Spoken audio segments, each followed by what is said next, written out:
You see, of recent, I do post pictures and videos of my altar where my altar that is largely decorated with fruits and other things, fruits, egg, and other stuff. And some persons have actually approached me to ask why, like that I should explain to them why those fruits, why the egg, the calories, and all that. Does it mean that I worship fruit? Because according to them, altar should be a place where someone worship. So does it mean that I'm worshiping fruit or worshiping egg? So these have been the question of some persons, and I said that I'm going to throw a little light on that. Some days ago, I made a teaching where I suggested how an Igbo person should establish an altar. As a spiritual person, as an Igbo person, there's a need for you to have an altar. An altar is an energy point. Having altar is very, very important. You see, before I came into Ordinary, after my youth service, after my school and my youth service, I happened to work with some companies over there in Lagos. And my work is such that I go out to meet people, bosses in their offices, to interact with them towards securing properties and all that for them. And so I have come into some offices where you see some foreigners working. Some foreigners from Philippines, from some people now they meet then somewhere in Marina, Lagos. Some of all those high-rise buildings in there, offices in there. You know, all these foreigners here,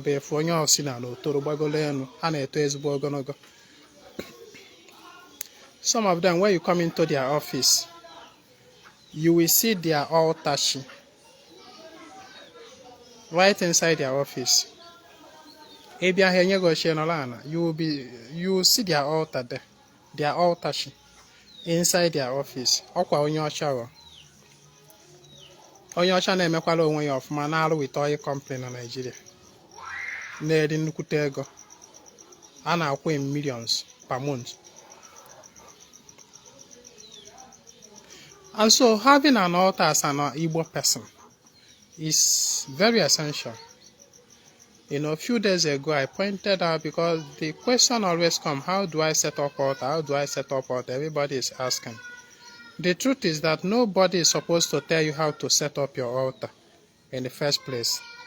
Because understand that your altar is an extension of this your body.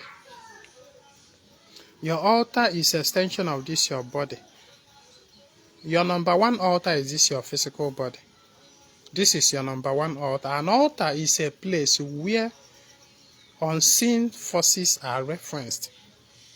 You may call it a place where divine beings are worshipped. But in ordinary Igbo, we don't have anything like worship. We don't worship. We reference anyị na-efe mmụọ ofufe. Ofufe ka anyị na-efe mmụọ.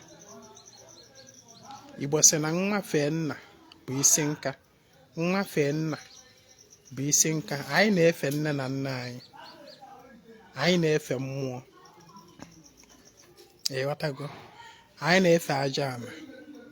Dorozie gaba. So an altar is a place, a point of reference of mmụọ. Your mmụọ.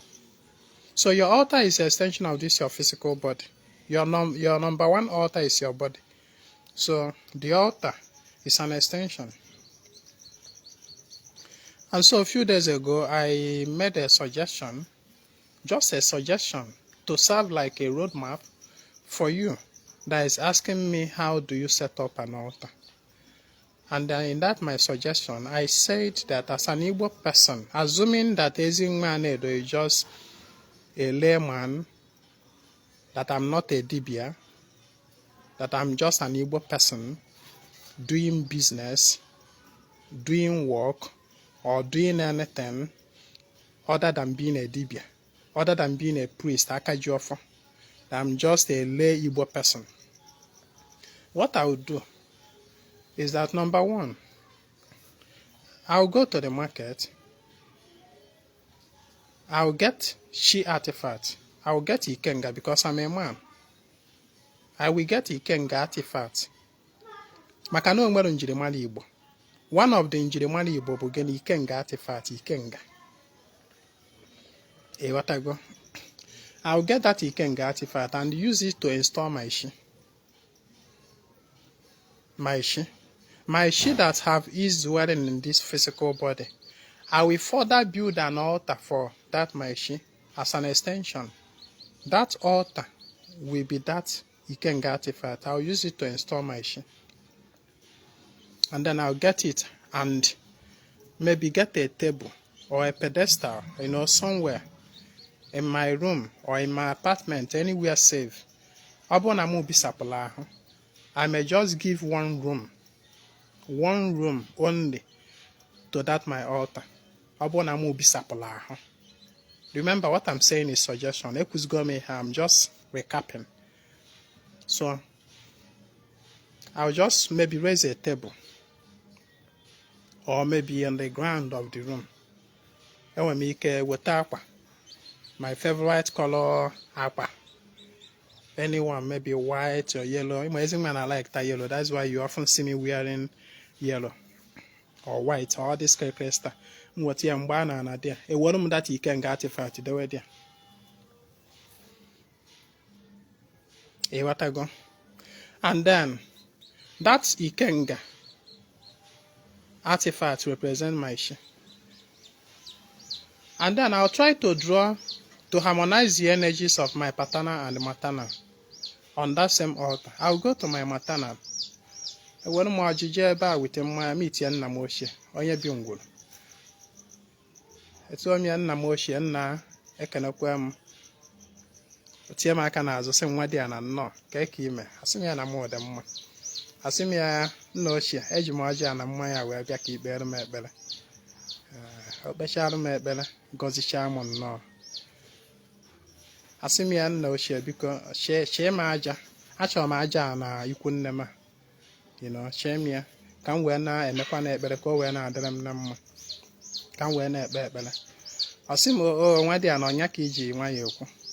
Ochila aja oshinya masemo wadi ana ne aja ihe obuna ije we mede mma o ya agazirige nchira aja ahụ nata achọ m ọkụ gai ya aja ahụ ọchịrị m represent mmụọ niile so m n'ikwu nne m, including agwụ, including owuwu, including whatever mmụọ nọ na n'ikwu nne m. Onye ka ọ chịrị m n'aja nchiri abịa agaghị m ya n'obele ọkụ ma ọ na-efele dewekwa na my altar.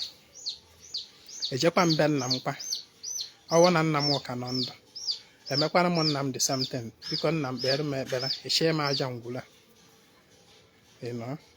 obekwara m ekpere ọchiekwa m aja sị m nwa m nọ ya adịrị gị na mma werekwa m aja agaghịkwa m ya na obere efere ma ọ bụ ọkụ bịakwa dewe n'ọta dị ma ọ bụ enwere m ike chịrị aja na aba na jekwuru dibịa si ya biko nya install ọrụ m okuku arọ bi n'agụ ma ọ bụ okuku agwụ ka ọ na-ịkpọziri ya dibịa were ya wee nsọ ọrụ ọrụ ma ọ bụrụkwa ịgwọrọ m ọgwụ ọ bụrụkwa okuku alụ bi na-agụ ya eji mere ọnụ egbutewe m isi udele egbutewe ma mgbọrọgwụ ọjị egbutewe ma mgbọrọgwụ akpụ ọkalete egbutewe ma isi ugo gbutewe nke a gbutewe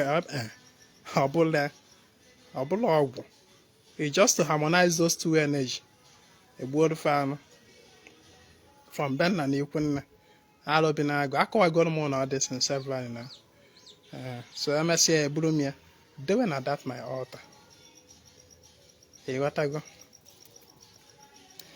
kekwa ihe ọzọ danụ ndị mmiri m nji ya na mmiri be nna m kpalụfe ibu mmiri ọfụma were ewu na ihe ndị ọzọ gwa dibịa bụ ọfọ mmiri o meelụ m ya o chukwacha afa chukwacha ndị otu mmiri m eje na mmiri be nna m kuru mmiri were kporo aja nyawụ mmiri ya ghaa na ya ma ọ bụ tụtụrụ okwute ma ọ na okwute ya nọdụ ya tinye na ya abịa m dewe na da ma ọta ejekwa m na ikwu nne m kutekwa mmiri ikwu nne m bịakwa dewe na the altar. That water representing ndị otu m. Then that aja be nna m na ikwu nne m represent ezumezu alụ bi na-agụ so m. Then nke ni okpesi ike nga represent shim. Mmela ana ife achịkọgo m mmụọ niile m na ha ibi ụwa nwa ọzọ nke fọnụ edewe m ya na that altar. These are the basic things that represent mmụọ niile so gị ihe ndị a mkpọrọ afa na. Remember, Ezinwa is just suggesting. I don't want somebody to shout me or begin to ask me, Ezinwa, what if? Ezinwa, what if? If you can't do it, otu ansi wee suggest. Chezie echiche. Enye go ngi road map. Chezie echiche. Maruzi otu ị ga-esi wee mezie ga-adabalụ gị. So don't come and ijukwa many what if questions based on this station. I will not answer. Think. It's still legal to think. So once ndụ esere ihe anụ mmụọ niile so mbi ụwa achịkọgo mfadia na that altar. Ndị otu m ọnụ ya. Mmụọ niile so m n'ikwu nne m ọnụ ya. Mmụọ niile so mbe nna m ọnọdụ ya. Chi mụ na ya ebi ụwa nọdụ ya. Ka ekwu ihe ọzọ fọ ọnụ nothing more. Ọdụdụ ya. This become point of contact. Ahazisia m ya. Ọdụrụ dị ya. Inside my room. That special position in your life. Then abịazie any other thing I may now decide to add. Any other thing that I will now be adding will be to maintain those energies. Maka nge nwa fọrọ ka m tinyere mkpụrụ isi ma watermelon ma pineapple na ihe ndị ọzọ ma aka oyibo ma akwa na ihe na my altar na-ajụ na ma Ezinwa, are you worshiping watermelon? Are you worshiping aka oyibo? Are you worshiping fruits? It's for you to understand. When I now have all these things on my altar, and then of course offer guardian ndị ikwu nne m, I'll try to get offer from them, and then also get offer from nna m. Offer ga-anọ there. Ma ọ bụ eje m n'ukwu ọfọ ọbụla ụtọ ọfọ na-ala ha mma bịa dewere fadịa maka na Igbo anaghị eme ghara ọfọ. Then abịazie mmụọ anọrụgo, all those forces ịdọchara anọrụgo there. Every other thing you are adding will be to maintain those energies. The fruits you see me keep on my altar is to maintain the energy of my altar. When I raise my altar like this, I can now put on my altar anything I know that is good to me. Maka na agwara m gị na that altar in a set up is an extension of this your body. Anything that your body accepts, you can keep it on that your altar. Anything that is pleasing to this your body, you can keep it on that your altar. For example, fruits.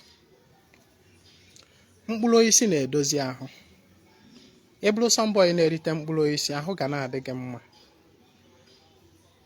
Ọ ga-afịa alụ eria ọrịa.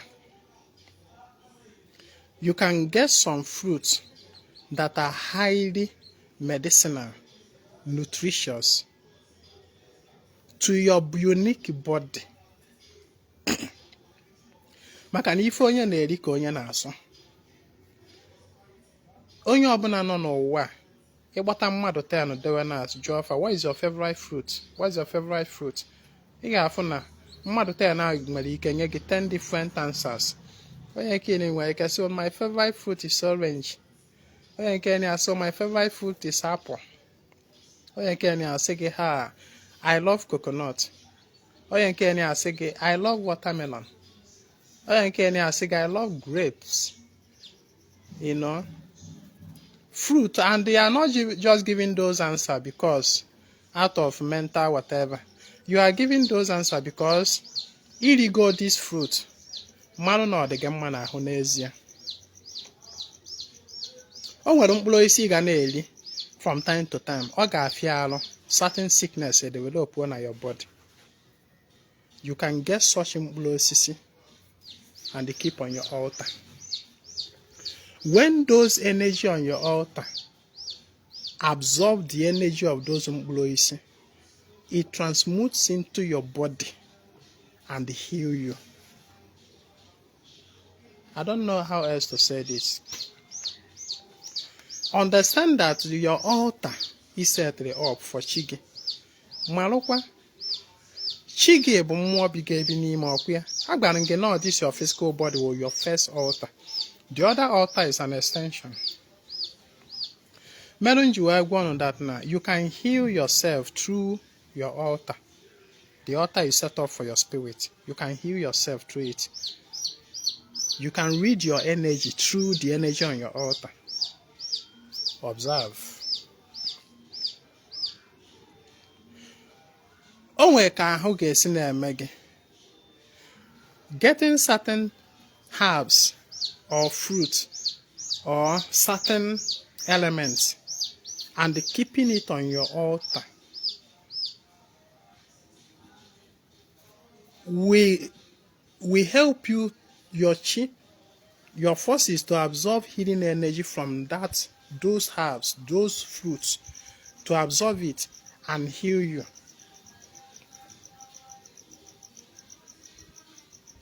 Mmụọ niile ịdọ na altar ahụ bụkwa mmụọ bi ga-ebi n'ime ahụ. Chi gị ahụ ịdọrọ na data obesi ikenga bi ga-ebi n'ime ahụ. Alụ bi na-agụ ahụ iji aja be nna gị na aja ikwu nne gị wee mee.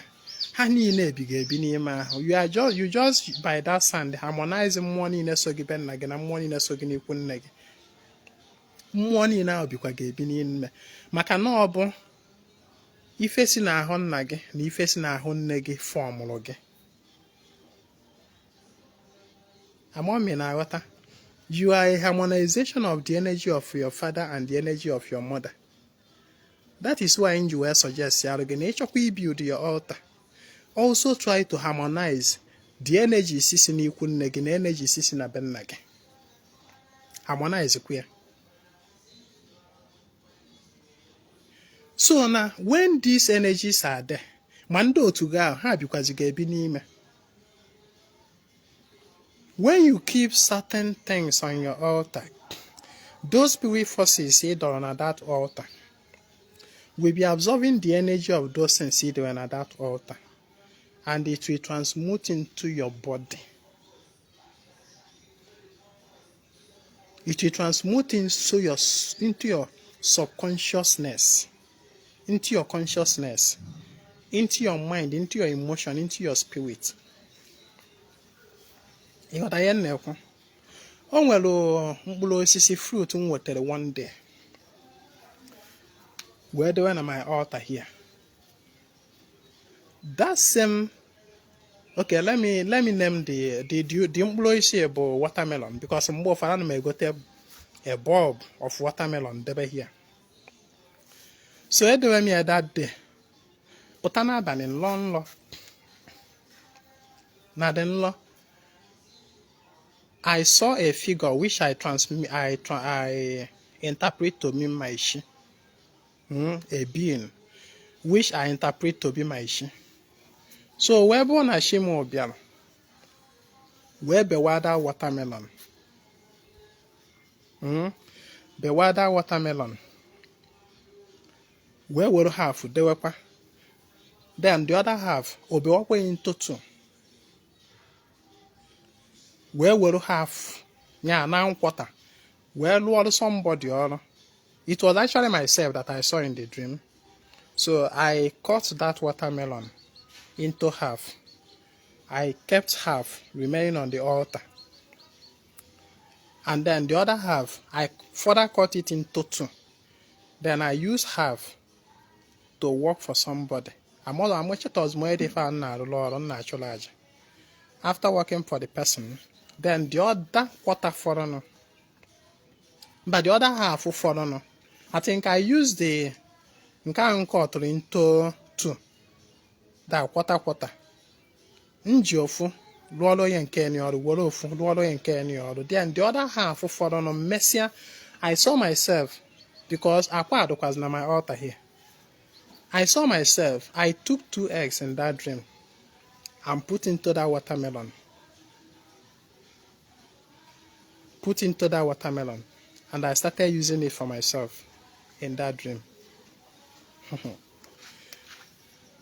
And that happened to be the first time we used watermelon on my altar. That day. I came to this my altar. Now, the watermelon was still as it is intact in the physical. But in the spirit, they used to go here. By the virtue of here, Gosemnanla. So after some hours or day, I now disposed of that watermelon. And then I bought another one and replaced it. Now, this is my story now. I have we hear more. I have something that happened to me. I can't matter like you hear me well like the material you keep on your altar is used by Yoshi. By the force is known at that your altar for your own good. So I keep fruits on my altar not because I worship fruit, no, but because I am harnessing the energy of those fruits for my well-being. Because I am the owner of that altar. And for the well-being of Ndozo, na that altar. Those that I permit to access the energy on that altar. By the permission. Now, when Ezinwa Anaedo post things, people will be saying, I tap, I connect myself, I do this, I do that. Upload to a case, I don't know to a case I tap here. There you can tap into any altar. It's not that easy. You gotta go. So whatever is good for you is good to you. You can place on your altar. Another thing you can place on your altar is money. You know, things that represent money.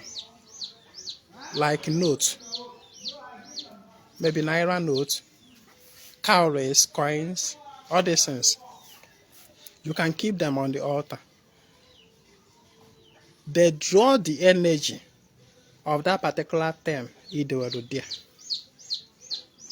for your own good, to attract them to you. You gotta go. So okay, man, Ezinwa Anaedo worship fruit. Kenja worship any other thing. I have to stop here. Nkuzi ayo makande maducha. Yeno nkuzi ayo echiche. It is still like that to think. So ela na nkwasaraka even nkwa. So ela na nkwasaraka even nkwa. Nkwasaraka is one of the ways that connect people to my altar for the time being. Our nkwasaraka goes on every nkwa. Saraka ndemmiri. Chat me on my WhatsApp 08032477868. My name is Ezinwa Anaedo. I come for a total restoration of ordinary Omenala Igbo. Share the message, please. Thank you.